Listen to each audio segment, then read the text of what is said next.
Allez, bonjour à toutes et à tous, très heureux de vous retrouver, on est mercredi. Je vais faire quelque chose d'un petit peu spécifique aujourd'hui, puisque certains d'entre vous l'auront remarqué, il n'y a pas eu de mise à jour hebdomadaire sur TradingView ce week-end, pour une raison technique, hein, c'est toujours un bug que j'ai, et semblerait-il qu'il soit isolé et me concernant moi personnellement, donc il faudra que je vois. Le souci technique se situe probablement de mon propre côté. Je vais investiguer, mais j'ai beaucoup de choses à gérer en ce moment, donc très clairement c'est pas la priorité numéro 1. Je vais quand même essayer ce matin donc de vous tenir informé. Donc on va faire un brief hebdo daily aujourd'hui. Ça risque d'être un peu long parce que je vais donc couvrir à la fois les actions et les cryptos. Et sur 2 time frames. Maintenant, bon, qu'on soit bien clair sur le time frame hebdomadaire, ça va aller relativement vite. Sur la partie indicielle, il y a toujours rien, il se passe rien, c'est la fin, c'est la mort cérébrale. Il n'y a toujours pas le moindre once de volatilité. On a une réunion de politique monétaire cet après-midi et tout le monde s'encarre comme si c'était absolument pas intéressant. Donc, pas la moindre volatilité, ni même en amont de la réunion. Donc, ça veut dire que le marché n'en a strictement rien à battre. Par contre, ça discute sur les réseaux pour faire parler les cons, si vous voulez mon avis. Mais voilà, donc la thématique, entre guillemets, qui circule en ce moment sur les différents réseaux d'influence sont globalement attention à l'inflation et attention au tapering de la Fed. Bon. Je pense que l'inflation c'est un non-événement le plus total parce que elle est clairement là depuis longtemps cette inflation, mais on ne la regarde pas parce qu'on ne la mesure pas correctement. Donc c'est pas une nouveauté en disant l'inflation monte, c'est juste qu'on est en train de probablement, si on est un peu plus intelligent, de se rendre compte que ça fait des années que l'inflation est là et qu'on ne la voit pas et qu'on voit à la place une forme de déflation bizarre et une inflation par contre sur le prix des actifs boursiers. Donc là, on commence, si on creuse réellement sous la surface, à voir qu'il y a des problèmes. Oui, maintenant, qu'est-ce qui se passe? À chaque fois qu'il y a des problèmes, eh bien, on met un gros coup d'extincteur dessus. Donc, injection monétaire, ça a commencé avec le Covid, et si vous vous imaginez que du coup ces injections monétaires vont s'arrêter alors que le marché de l'emploi plafonne à 10%, parce que là c'est pareil, le taux de chômage réel est à 10% aux États-Unis, et on voit que c'est un point structurel. On n'ira pas en dessous sur le taux de chômage. Voilà pourquoi ça ne baisse plus. Voilà pourquoi on vous dit que le marché de l'emploi n'est pas si solide qu'on le pensait, etc., et que la reprise n'était pas aussi rapide que prévu, parce qu'elle était fictive. De toute façon, et qu'on est aujourd'hui sur le ratio structurel de chômage aux États-Unis et que ça n'ira pas plus loin tant qu'on n'aura pas une réelle reprise économique, pas une reprise fictive. Donc, il va falloir faire attention à tout ça. Évidemment, les facteurs macro aujourd'hui sont en plafonnement, tout comme l'est le marché. Mais le marché, lui, il faut comprendre qu'il a un autre facteur à prendre en compte, c'est justement ce facteur d'injection monétaire qui, lui, crée une inflation, mais directe dans les marchés. Cette inflation devrait percoler dans l'économie réelle et de façon beaucoup plus visible à travers les CPI et les mesures indirectes d'inflation qu'on a, qui sont très mauvaises. Je vous le rappelle, l'inflation, elle est là en soi depuis plusieurs années. C'est juste qu'on ne la regarde pas correctement, parce qu'on trifouille les chiffres du CPI à chaque fois pour regarder ce qui nous arrange. Donc, mauvais chiffre du chômage, mauvais chiffre de CPI, enfin mauvais, mal mesuré. Donc la réalité, pour quelqu'un qui creuse un tout petit peu sous la surface, on sait qu'aujourd'hui on est à bout de souffle sur la reprise économique, qu'on ne pourra pas aller plus loin. Donc la seule chose qui reste, c'est qu'est-ce qu'il adviendra du soutien monétaire. Et là, il y a un autre aspect qui est à prendre en compte à mon avis, c'est de comprendre que moi, en 10 ans de marché, je commence à voir maintenant des cycles qui se mettent en place, et notamment un qui est que les banques centrales ont énormément de mal à annoncer des trucs pendant l'été. Et en général, il y a cette forme de saisonnalité où on aime bien, tout comme la rentrée des classes, annoncer des trucs en septembre. Voilà, là on est tous partis en vacances, les volumes sont réduits, la volatilité disparaît. Bref, le trading estival fait un peu comme l'été en classe. Voilà. Donc tout le monde est parti un peu en vacances et on attend donc probablement les annonces en septembre. La question qu'il faut donc vous poser par rapport à ça, c'est est-ce qu'il paraît donc logique qu'il y ait des annonces aujourd'hui ? Non, aujourd'hui, théoriquement, c'est la réunion de politique du mois de juin, c'est celle qui va officialiser le fait qu'il ne se passera probablement rien avant août-septembre. Et si vous voulez, à ce niveau-là, moi, il y a une information qui m'est parvenue cette semaine que je trouve assez intéressante et probablement qu'il résume très bien, c'est que Bank of America a fait un sondage auprès des gérants américains qui ressortent à plus de 76%, enfin à plus de 75%, si ma mémoire est bonne, sur le fait qu'eux-mêmes ne s'attendent pas à des commentaires sur le tapering avant la réunion de politique monétaire d'août et septembre. Donc, vous voyez que je suis bien, à mon avis, dans le bon cadre. Donc on va voir évidemment si tout ça se traduit par rapport au prix, mais si tel était le cas, bah évidemment on aurait un été sans le moindre intérêt, peut-être un petit peu de volatilité aujourd'hui autour de l'annonce pour créer un petit peu d'effet d'aspiration, mais en soi, on va étudier le VIX, on va voir clairement que, pour ma part, tous les scénarios de reprise haussière ne sont pas du tout validés pour l'instant. On a fait de nouveaux plus bas par rapport au point du 14 avril, ce qui ne faisait absolument pas partie de mon plan personnel, mais encore une fois, j'ai pas la science infuse et je me plante parfois, et là, c'est le cas. Donc j'ai le sentiment qu'au contraire, on risque même de voir la volatilité s'écrouler en dessous du support majeur des 15-17, même si à mon sens ça ne fait aucune réalité technique de voir ce type de volatilité, mais il me semblerait qu'on puisse éventuellement continuer de glisser horizon 12.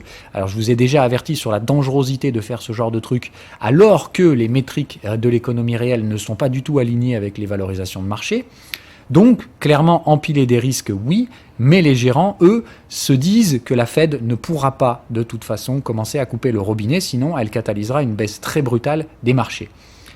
C'est aussi un scénario qu'il ne faut pas annihiler. Il faut bien comprendre qu'un pétage complet de la volatilité avec un changement radical de politique de la Fed, c'est-à-dire bousculer un petit peu l'ordre établi, ne pas faire d'annonce en septembre et commencer d'ores et déjà à dire que beaucoup, par exemple, de membres de la Fed discutent d'ores et déjà du tapering, etc., sans évidemment donner de détails, on se doute bien. Mais si aujourd'hui la communication s'oriente sur cette thématique, non pas dans la séance de questions, mais directement dans le communiqué de presse de la politique monétaire, si déjà il est état de discussion sur le tapering à l'intérieur de celle-ci, là clairement le marché ne va pas aimer.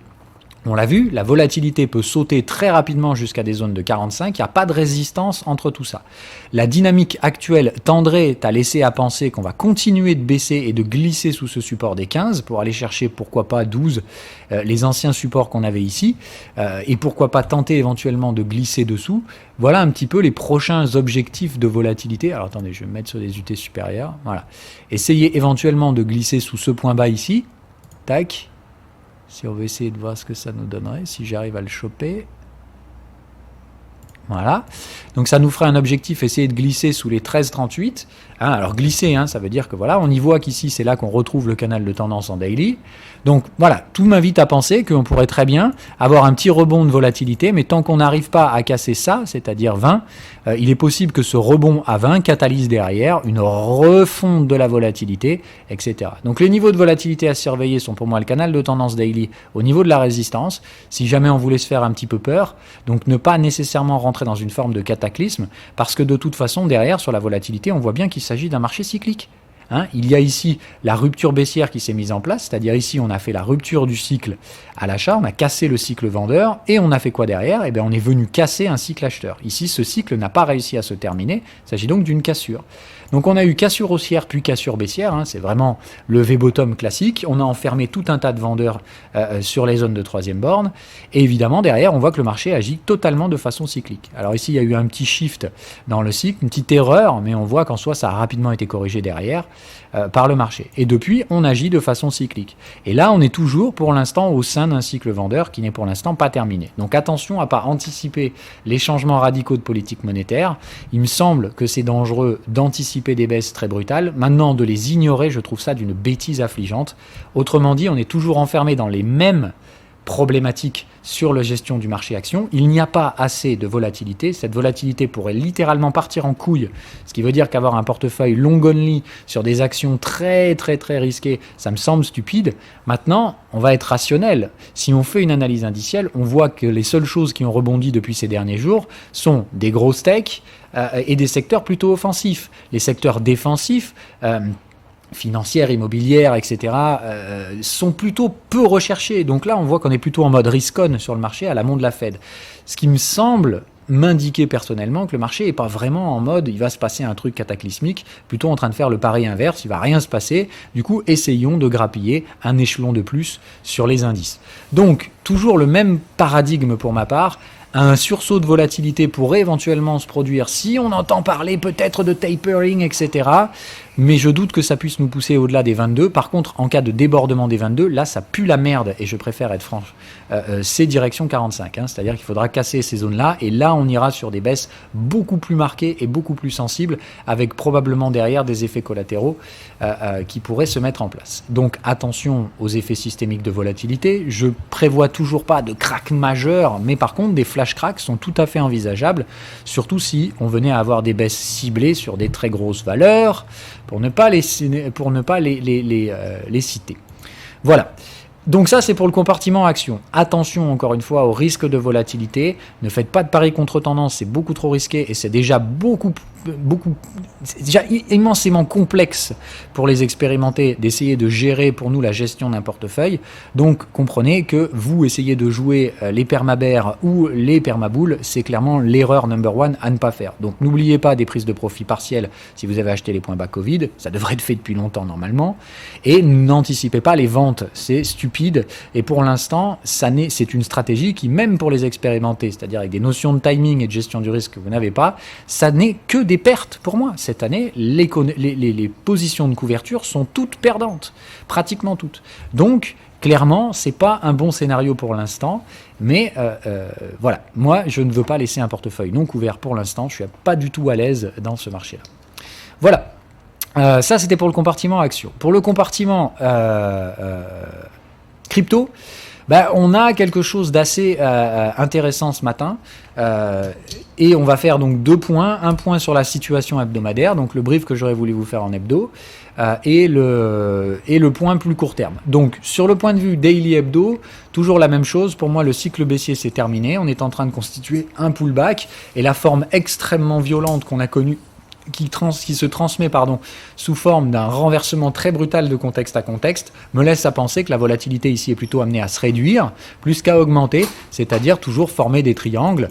Et ici, je tablerai plus sur un traitement du canal de tendance, plus que des contextes. Donc, je vise toujours un repli haussier du crypto total pour revenir chercher des résistances. C'est clairement pour moi ces zones-là qui semblent être les plus attractives. On voit que pour l'instant, on n'y est pas encore, mais à mon avis, un tout petit momentum haussier va commencer à émerger via la trail line. Il ne devrait pas tarder, de mémoire, il devrait être par là. Et on est en train, enfin, de tester les sentiments baissiers sur le momentum. Ce qui m'invite à penser qu'il n'y a pas de sentiment baissier, tout comme il n'y a pas de sentiment haussier. On devrait mettre une tatane à ces deux-là, bien cordialement. Donc, je m'attends toujours à des poursuites plus haussières que baissières. Maintenant, attention à ne pas acheter sous des résistances. Voilà.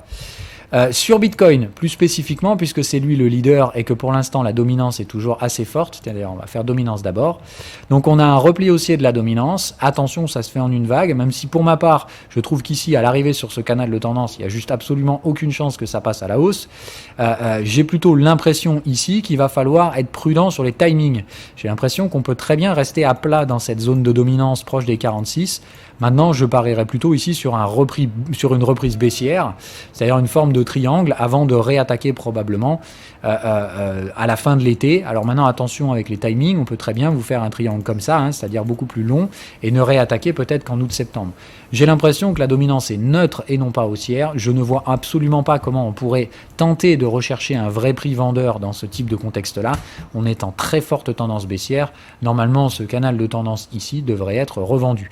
Donc, je pense que dans cette zone-là, c'est plutôt effectivement stupide de continuer à privilégier des stratégies Bitcoin only, mais plutôt commencer à revoir les diversifications de portefeuille. La thématique que je transmettais en hebdomadaire via le Discord et que j'aurais aimé vous transmettre dans les briefs hebdo, c'était qu'à mon avis, cette dominance atteint aujourd'hui une forme de limitation de sa propre force haussière.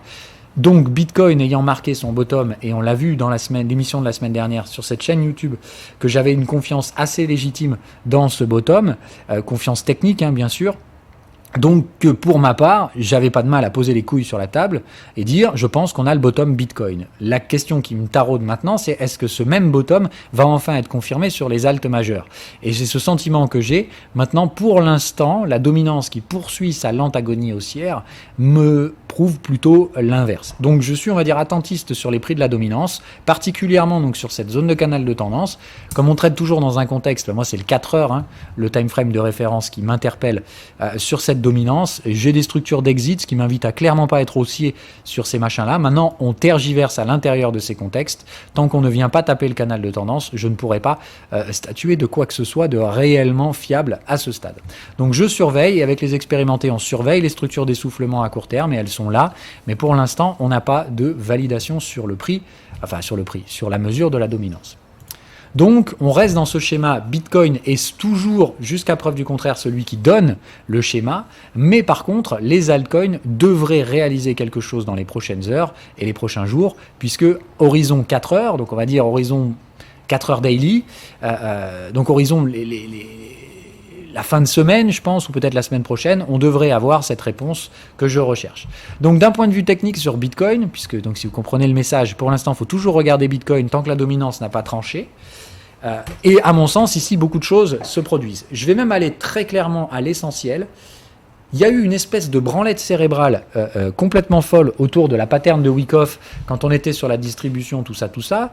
Bon, ce qui me chiffonne évidemment, c'est les gens qui s'en rendent compte quand on est tout en bas. Donc je veux dire, le but d'une pattern, c'est d'anticiper les mouvements de marché, pas de les commenter. Donc évidemment, bravo à ceux qui avaient vu la pattern de Wyckoff avant, et too late pour ceux qui l'ont vu après, et encore plus con pour tous ceux qui l'ont relayé alors qu'on en était déjà en bas. Donc ça sert à rien l'information quand elle arrive après ou même pendant, hein, voilà. Mais c'est vraiment pas comme ça que ça doit fonctionner. Par contre, aujourd'hui, là, moi, il y a un truc qui m'interpelle. Donc, tout le monde s'est branlé la nouille sur la pattern de Wyckoff de distribution, patitatata. Derrière, tout le monde a parlé de pattern éventuel de Wyckoff d'accumulation. Rendez-vous compte, Wyckoff permet de prévoir le marché. Dieu sait, Dieu saint Wyckoff permet de voir et de comprendre les marchés.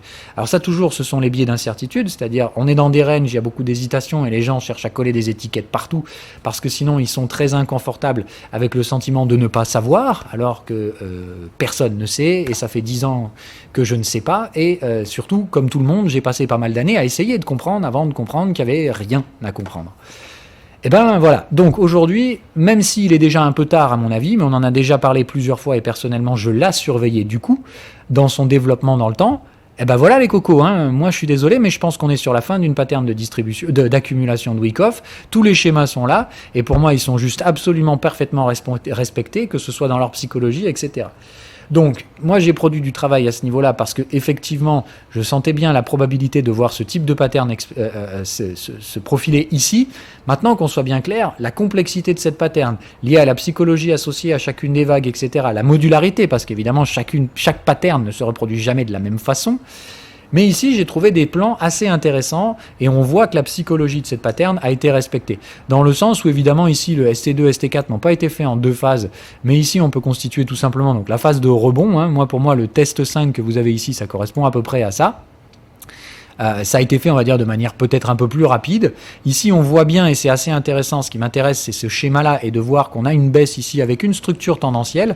C'est ce qu'on voit ici, hein, les trois schémas de phase baissière, donc avec des accélérations très brutales, hein, ça imprime des sentiments baissiers. Mais on revient juste chercher la résistance précédente, le support précédent, sans le casser, ou en essayant en tout cas de travailler cette zone-là. Derrière, ce que j'aime bien, c'est que vous voyez bien qu'en termes de psychologie, ça doit rebondir très vite, puis freiner. Qu'est-ce qu'on voit? Ça rebondit très vite, puis ça freine. Okay, d'accord, super. Derrière, on doit avoir une réattaque baissière assez tendancielle là encore. Paf, c'est le cas, mais ça doit échouer sur le même zone. Ok, toujours bon. Ensuite, ça doit remonter tout doucement. Là, on voit que ça hache. C'est exactement ce truc-là que vous avez. Une remontée toute douce. Hein. Ici, tout le monde s'attend à tout de moon et puis ça tout de moon pas. Hein. C'est pas cool. Puis vient la phase cric, c'est-à-dire là, justement, on commence à réagir sur des trendlines baissières. Oh, tiens donc, qu'est-ce que c'est? Voilà. Donc, trendline baissière, la forte attaque finale. Okay, qui vient transpercer légèrement le support, ou en tout cas le retester, et le rebond très brutal qui se met en place avec les fameux SOS, là je ne sais plus exactement, j'ai oublié le nom, mais voilà, donc le premier SOS qui se met en place, deuxième phase de hausse, et ici c'est la phase donc qu'on appelle de confirmation, c'est-à-dire le signs of strength, voilà c'est ça. Donc la deuxième structure de consolidation, dont normalement la sortie se met en place à la hausse, et normalement cette structure doit se constituer au niveau de l'ancien cric et de l'ancienne résistance. On est où aujourd'hui? En train de ranger au-dessus de ces zones-là.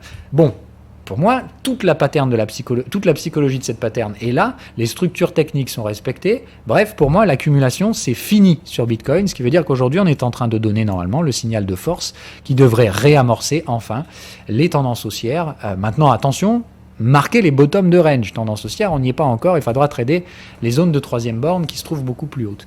Mais bref, je m'attends à ce qu'on retraverse les médianes de range, celles qu'on a matraquées comme des bâtards à la baisse. Je pense que maintenant, on en a fini avec ces structures-là. Maintenant, c'est une pattern de week-off.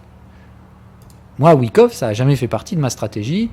Je vous l'ai toujours dit, ça fait partie de patterns qui sont extrêmement complexes dans leur mise en œuvre et dans leur connaissance technique, parce qu'il faut quand même bien les travailler, ces patterns, alors qu'elles se produisent tellement rarement. À mon sens, elles produisent un ratio savoir-bénéfice assez négligeable, dans le sens où franchement ça fait beaucoup d'informations à retenir pour maîtriser une pattern de week-off, pour très peu d'occasions d'en profiter réellement. Donc en soi, moi je pense que c'est pas profitable comme type de stratégie. Mais c'est toujours intéressant. Donc moi ce que je vais faire, c'est pas utiliser une pattern que je maîtrise pas ou peu, parce que j'en comprends la psychologie, oui, mais c'est pas une pattern que j'ai l'habitude de trader, donc je manque d'expérience sur cette pattern. Par contre, j'ai de l'expérience sur ma stratégie. Donc ce qu'on va faire, c'est que je vais exploiter l'idée de cette maturité de la pattern de week-off pour essayer de voir si ça ne propose pas des contextes favorables, de contextes que je connais moi et que je pourrais dans ce cas-là exploiter.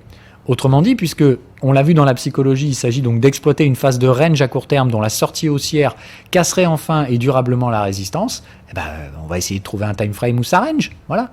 Pour moi, ici, si je baisse à plus court terme, clairement, on va le voir sur ces UT-là. Là, on voit bien qu'il y a un range qui commence à se former. On va essayer de trouver le time frame sur lequel il a le plus de chances de se matérialiser. On voit bien qu'ici, le contexte est là-dessous. Il est carrément au niveau du support de l'ancien range. Ça semble pas du tout être le time frame de référence pour notre fameux range. Donc ici, moi, je miserais plus sur des ranges 15 minutes. Et ici, on a de quoi faire. Clairement. Donc, moi, ce qui va m'intéresser là, c'est il en est où, mon range 4 heures ? Pour l'instant, il ne fait rien du tout. Ça a plutôt l'air tendanciel et on arrive enfin sur les ranges de support. J'ai déjà des alertes de range mature, ce qui veut dire que je dois commencer à avoir une forme de structure dans ce marché. Est-ce que je vois une structure ? Oui, c'est une structure complètement flat, ce qui m'invite à penser que dès qu'on va taper la moyenne ici, il y a de fortes chances que ça paye. Et oui. Donc attention, moi je vais surveiller clairement ces zones de support. Donc aujourd'hui, tout ce qui se trouve entre, on va dire, 39 500 et 38 000, c'est une grosse zone dans laquelle, personnellement, je vais chercher tous les signaux d'achat 15 minutes et avec des signaux de tendance en horaire, puisqu'on sera sur le canal de tendance horaire. Donc moi, j'appliquerai plutôt ces types de stratégies-là. Comme on l'a vu, la pattern de week-off pourrait être à l'inscription d'une tendance du T supérieur ou du réamorçage d'une structure tendancielle.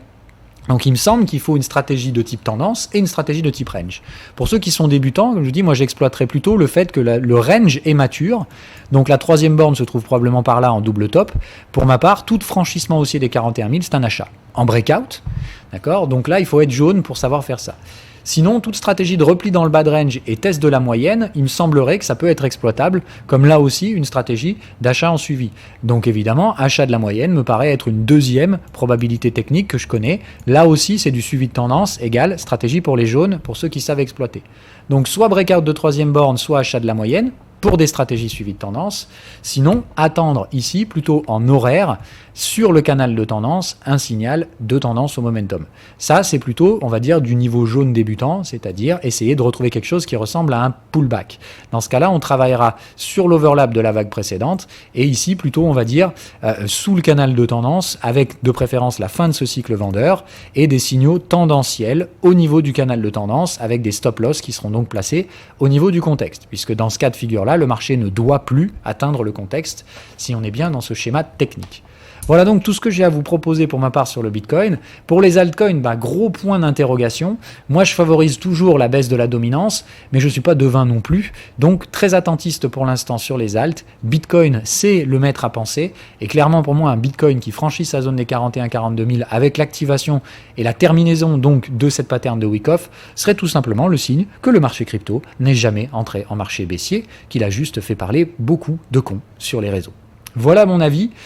C'est clairement le scénario que je favorise personnellement, mais à ce stade-là, j'ai déjà des positions acheteuses. Loin de moi l'idée de sortir des gros leviers, mais clairement qu'on soit d'accord, je suis prêt à reprendre du trading sur marge sur Bitcoin. En fait, c'est déjà le cas pour être honnête, mais je suis prêt à renforcer éventuellement ces positions si, évidemment, je vois des patterns et des contextes que je connais. Je ne traderai donc pas la pattern de Wyckoff en l'état parce que Dieu Wyckoff l'a dit. Je manque d'expérience sur cette pattern. Je ne dénigre pas non plus du tout sa qualité, loin de moi l'idée de faire ça. Je trouve que c'est une très bonne pattern, mais comme je vous l'ai expliqué, je trouve que son ratio quantité de savoir nécessaire face à la probabilité de la voir apparaître m'invite à penser que vous avez bien d'autres patterns à apprendre avant de penser que Wyckoff va changer radicalement votre façon de trader. Sur ce, je vous souhaite à toutes et à tous une agréable journée, une agréable fin de semaine. J'espère pouvoir résoudre les problèmes techniques d'ici ce week-end pour pouvoir réamorcer les émissions au sein de TradingView. Sinon, comme je vous l'ai dit, on les transférera temporairement sur YouTube, le temps de trouver une résolution technique à ces problèmes. Bye bye!